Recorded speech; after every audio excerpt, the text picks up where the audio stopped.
அனைவருக்கும் இனிய காலை வணக்கம். இன்னைக்கு செவ்வாய்க்கிழமை. மனசுல இருக்கிற தயக்கத்தை எல்லாம் ஓரமா தூக்கி வச்சுட்டு ஒரு புது நம்பிக்கையோட இந்த நாள ஆரம்பிப்போம். பொதுவா செவ்வாய்னாலே செய் வினைன்னு சொல்லுவாங்க. அதாவது நம்ம செய்ய போற காரியத்துல ஒரு தெளிவு இருக்கணும். வெற்றியை தரக்கூடிய முருகப்பெருமான நினைச்சுக்கிட்டு உங்களோட கடமையை செய்யுங்க.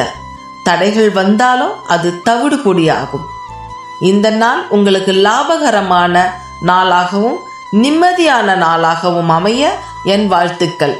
கந்தனுக்கு அரோகரா. இனிய நாள் அமையட்டும். அவர் குடும்பம் தழைக்கோகுமே. சமர வேலாயுதம் பக்க துணை கொண்டால் சகல பயம் நீங்குமே. ஐயன் முருகனை கூப்பிட்டு அருமுகனை வேண்டி ஆராதனை செய்தால் அருகில் ஓடி வருவார். அன்பு பெருகி அருள் புரிவார். அந்த கருணை உருவான குருவரன் என்றுமே கைவிடாமல் ஆடுவார். அப்பன்